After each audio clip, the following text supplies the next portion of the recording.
Sa place au soleil, avec son port, ses golfs, ses résidences et ses 16 km de plage, la nouvelle station de Saïdia s'annonce comme une grande réussite touristique. Au programme, vacances de rêve et rentabilité immobilière, à condition toutefois d'éviter les erreurs du passé. Regardez. Méditerranea Saïdia, une station balnéaire de rêve. En construction, 9 hôtels, 3 golfs, villas et appartements, une marina, un espace commercial. Bref, une nouvelle ville qui sort de terre sur 6 km de plage. Le projet connaît un succès commercial qui franchit les frontières. Tout a été vendu sur plan et au prix fort. Des retombées économiques pour toute la région, mais tout n'est pas rose, l'environnement en a pris un sacré coup. «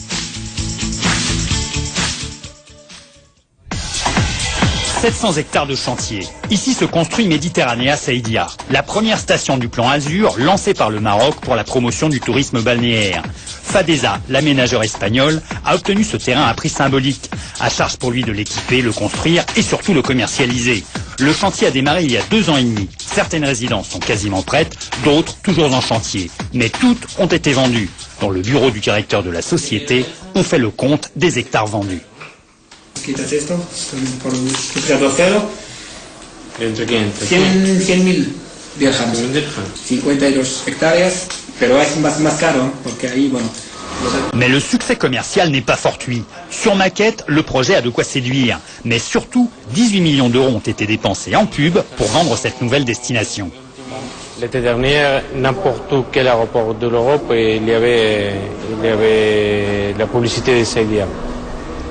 À partir de là, c'est le marché anglais, le marché britannique qui a pris beaucoup plus d'importance.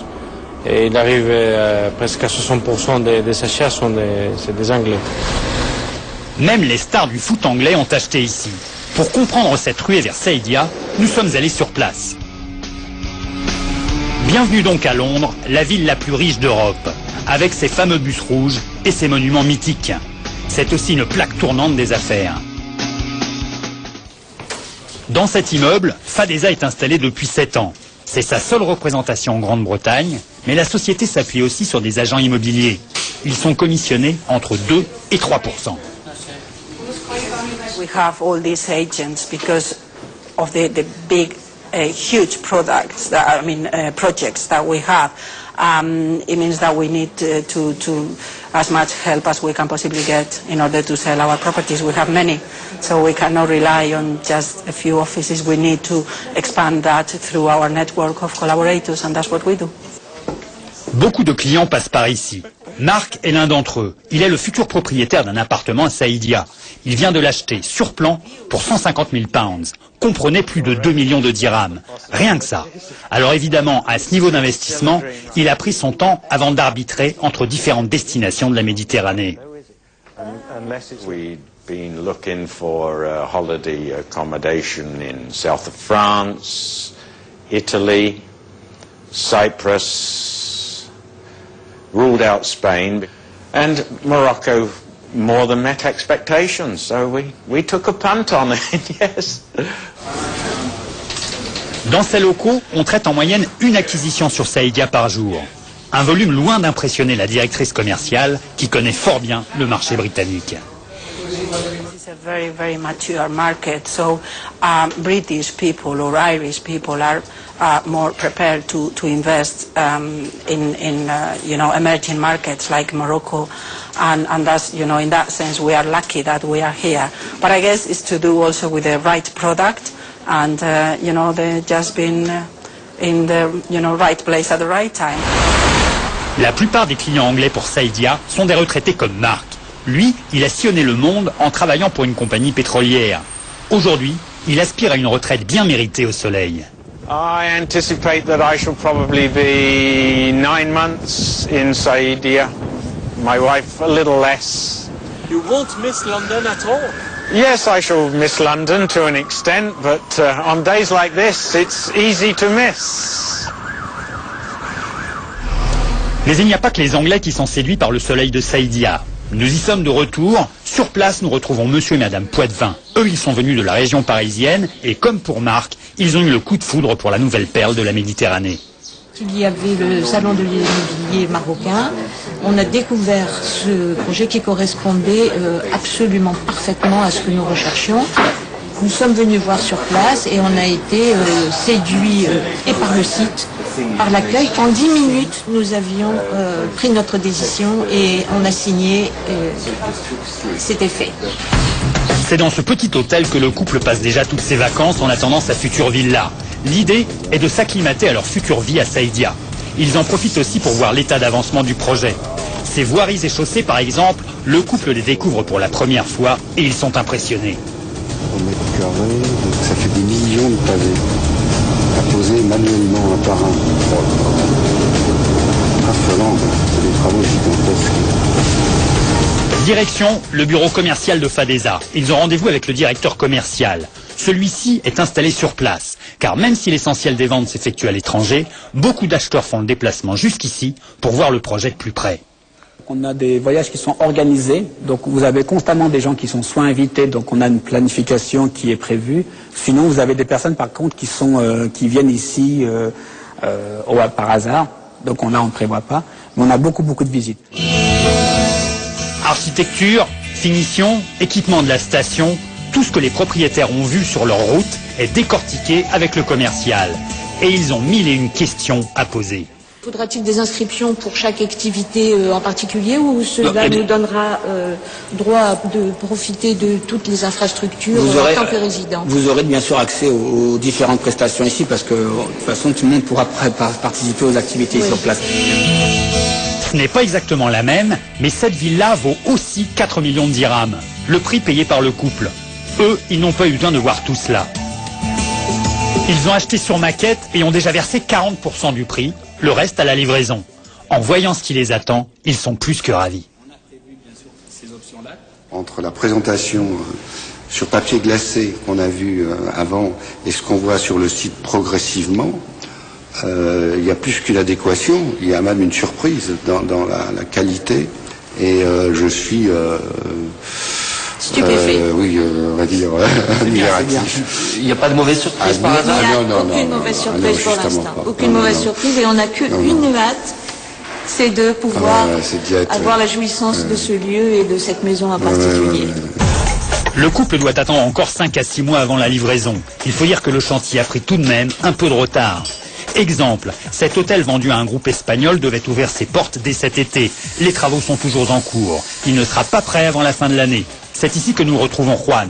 Rappelez-vous le directeur. Il suit pas à pas le chantier. Et pour lui, le retard est tout à fait normal sur un projet aussi gigantesque. Aujourd'hui, on a presque 260 sociétés qui sont sur chantier. C'est à peu près 3000 personnes. Ça nous oblige à mettre en place une équipe propre de plus de 200 personnes. L'ampleur du projet donne le tournis même aux grandes multinationales, pourtant habituées aux travaux titanesques. Exemple avec cette société chargée des installations électriques de 2 hôtels. Pour vous donner un exemple sur la grandeur de ce projet, c'est plus de 230 km de câbles, c'est une puissance installée de 2500 kVA par hôtel, c'est 120 000 heures pour la réalisation de ces travaux. Pour d'autres sociétés marocaines, Mediterranea Saïdia est une chance inouïe. C'est le cas de Youssef, l'homme aux lunettes. Sa spécialité à lui, le béton.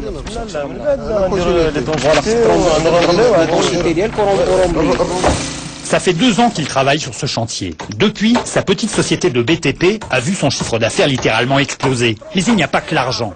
Ce chantier constitue pour lui une carte de visite en or. Moi j'ai démarré, ça fait même pas 4 ans, et j'ai maintenant les références, l'équivalent d'une entreprise qui a 10 ans, bien 15 ans d'âge, donc qui travaille dans le même secteur sur le Maroc. L'importance du projet incite les sous-traitants à resserrer leurs marges et jouer surtout sur l'effet volume. La société chargée de la construction des golfs en est l'exemple type. Quand vous êtes sur un golf, c'est pas le même prix que quand vous êtes sur 3 golfs. Donc on a fait aussi, nous, des sacrifices et donc on a étudié nos prix pour avoir les 3 projets ici sur place. Les entrepreneurs sur le chantier de Mediterranea Saïdia, ils sont nombreux. Mais ils ne sont pas tous des fournisseurs. Là, nous sommes dans le centre commercial avec Moumen. Lui, il envisage d'ouvrir ici un restaurant dans ce local de 500 mètres carrés, étalé sur 2 étages. Il est d'ailleurs le seul à voir à quoi ressemblera ce tas de béton. La troisième ambiance, parce que le bar africain va être en bas. Le bar ambiance va être en bas, le restaurant va être en bas. Ici, ça va être le bar latino qu'on a. C'est là-bas. Le local que Moumen a réservé est bien situé. Il donne directement sur la marina. L'aménagement du resto de ses rêves lui coûtera 6 millions de dirhams. Un montant qu'il est prêt à injecter, même s'il n'est pas propriétaire des lieux. Il y a quand même un aménagement qui est conséquent, parce que tous les travaux intérieurs sont faits par nous, donc il y a un investissement. Et le côté de location, c'est vrai qu'il allège un petit peu l'enveloppe globale. Pour la location, il faut compter 10 à 20 euros par mètre carré. La formule réussit bien. La moitié des 36 000 mètres carrés du centre est déjà réservée par des enseignes de luxe. Cet Espagnol installé à Melilla ouvrira ici un hypermarché. 30 millions de dirhams pour l'aménagement, 100 emplois à la clé. Alors le propriétaire espère bien voir sa boutique tourner. De tout le monde de Berkane, de Nador, même d'Oujda, on peut venir, on peut arriver. C'est tout le week-end. Nous croyons, ils vont venir pour la restauration, pour le port, pour toutes les aménités qu'on va tenir ici. Entre centre commercial, marina et résidence, des milliers d'emplois devraient être créés à la fin du projet. Mais cela ne risque-t-il pas d'étouffer l'activité propre de la ville? Retour donc à Saïdia, où l'on retrouve notre couple de Français attablés dans ce resto. Pour eux, pas question de vivre dans un ghetto. On n'est pas obligé d'aller faire nos courses dans le complexe commercial de Fadeza. On peut très bien venir chez des petits commerçants à Saïdia, puisqu'on est tout à côté. On connaît déjà des restaurants dans Saïdia, etc. Voilà. On ne se coupe pas du monde, on rentre dans la vie du Maroc. Il est vrai que la ville récolte déjà les retombées positives du projet. Saïdia elle-même est en plein chantier de requalification urbaine. Et les autorités ne comptent pas s'arrêter là. Ils font tout pour que toute la région en tire profit. Puisque les touristes qui arrivent, qui arrivent à Saïdia vont vouloir revoir le pays. Et là, nous sommes en train de travailler en partenariat avec plusieurs opérateurs, notamment associatifs, pour développer ce qu'on appelle le tourisme du désert, le tourisme durable, le tourisme de montagne, le tourisme culturel. Le tourisme durable. Ces 3 militants associatifs auraient bien aimé le voir toucher Saïdia. Nous sommes à quelques kilomètres du projet, sur l'embouchure du Moulouya. Une réserve naturelle où l'on retrouve plus de 200 espèces d'oiseaux migrateurs. Et à entendre les explications de ces spécialistes de l'environnement, ce site paradisiaque serait sérieusement menacé. Ils ont prévu un site de la station d'épuration à côté de Shrerba. Ils vont évacuer les eaux usées vers Moulouya. Donc ils vont polluer la Moulouya, ils vont déranger les oiseaux. Où est-ce qu'ils vont sanctionner les oiseaux quand ils vont migrer? Nous avons suivi ces 3 mousquetaires jusqu'aux abords du projet. À la vue de l'hécatombe de la forêt, ils deviennent fous de colère. Pour moi, ça c'est un crime. C'est un crime écologique. Had l'Arhar Masjidia les euphories. Ils n'avaient pas à le détruire. C'est un arbre naturel. C'est tout simple, hein. C'est tout simple. C'est tout simple parce qu'ils n'ont pas fait vraiment une étude d'impact durable. Voilà. La destruction de cette forêt, avec sa faune et sa flore, aura, selon eux, des conséquences irréversibles. Quand on enlève ça, on détruit, on sape toute la dynamique, tout l'équilibre qu'il y a entre les espèces végétales et animales, et par conséquent aussi l'homme. Les promoteurs du projet assurent de leur côté que tout est sous contrôle. C'est vrai que tout le projet, n'importe quelle taille, ils ont des impacts. Ce qui est important, c'est réaliser des projets qui sont respectueux avec l'environnement. Mais je peux vous dire qu'il y a différentes études d'impact qui ont été réalisées même au début, depuis les lancements des appels d'offres par l'État. Donc il y a déjà une première étude d'impact. Après, pour chaque projet qu'on a déposé, on était obligé à faire des études d'impact. L'environnement est un des principaux arguments pour vendre la destination. La preuve avec nos 2 clients français. Mais pour le moment, du haut de ce manoir, ils trouvent la vue plutôt pas mal. Entre le complexe et la montagne, en fait, il y a On ne serait jamais venu à Saïdia si on avait trouvé certains aspects de la côte française qui est... j'ai pas dit toute la côte, mais une grande partie est parfaitement défigurée. Dans les années à venir, 5 autres projets semblables sortiront de terre sur les côtes marocaines. Et Méditerranée à Saïdia servira d'exemple sur un plan commercial. Le challenge pour les pouvoirs publics est d'assurer un développement durable. Équilibre pas évident à trouver. Et ça, c'est vraiment la mer à boire.